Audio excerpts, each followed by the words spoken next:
There are 3 points that we'll talk about going off-road overall, especially as more of us are doing this. I think we need to talk about that.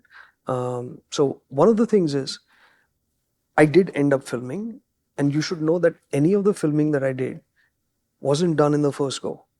I did my entire ride. I knew where I was going. I knew what the roads were like. And then I did the filming part of it, right?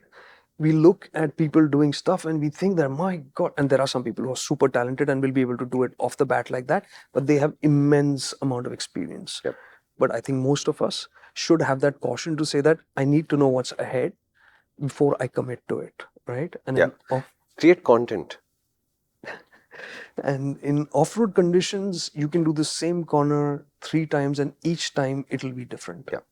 So it's best to know what's coming your way before you get distracted with the camera. Second, we are very, very fortunate when we travel beyond our cities into these wilder rural areas. The locals there are so graceful. They are actually so kind and welcoming that we can end up taking them for granted. And in some of the footage you will see, and I'll tell you about that. So I rode to the end of the lake, and where I thought the road would then link back to the other side, but I proceeded to get thoroughly lost. I had no idea where I was. I went this way, that way, and I ended up on a path which was, it wasn't even a 2-track after a point. It just became like a, like a goat path, that kind of a thing. And I ended up literally at 2 huts, and that was the end. So I said, okay, I have no option but to go all the way back. Yeah. So on the way back, I crossed this lady.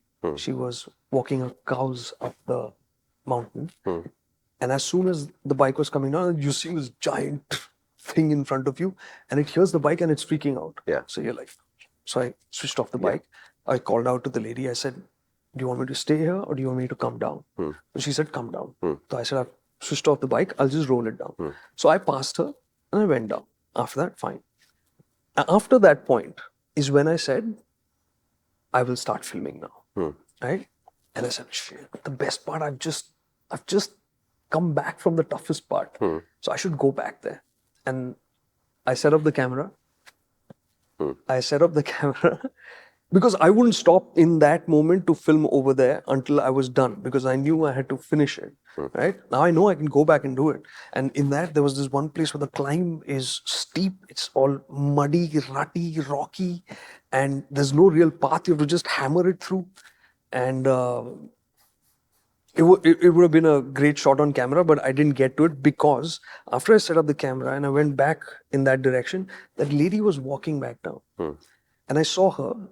I said, cool, she doesn't have the cows anymore. She had been going off the path.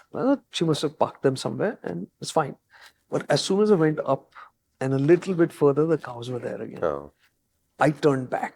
I knew I could have got some great shots, but I'd much rather respect the people who actually live there, their time, their space, rather than get that. Because every time we've gone on rides like this, all you need to do is wave a hi, say namaskar, and that's it. They are happy to wave you on and happy to help you out when need be, right? So that's the second thing. Third, there'll be one photograph you'll see, which is on this stream kind of thing, which is the end of the lake point, and it's super rocky on both sides. It would make for some cool snaps to go among the rocks and take pics. You can do it. You will see pics like that. But trust me, there's no way to ride in over there. You have to paddle the bike in. So the point in this last point is, whenever you see stuff like this, no matter who's doing it, they're looking for the easiest way in, not the toughest way in, right? So just keep that in mind when you go off-roading. Respect the environment that you're in. Take your time. And even then, when you start doing stuff, pick the easiest route that you can find. It may be the longer one.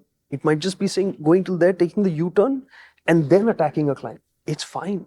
When your expertise has moved up, then you can go do the wild stuff and that'll be easy for you then. So that's okay, right? So those are the 3 things that I would suggest when you're going off-roading to keep in mind. Hi, it's me, Karthik, the one who's generally laughing and just going along with Shumi's jokes. You can catch all the jokes on the main channel. That's why they're all there. Right now, this is a bit of the serious conversation, but you can catch all the fun factor on the full video, which is on the MotorInc channel. So head out there and subscribe. And if you want more of these shorter clips, do subscribe to this channel as well.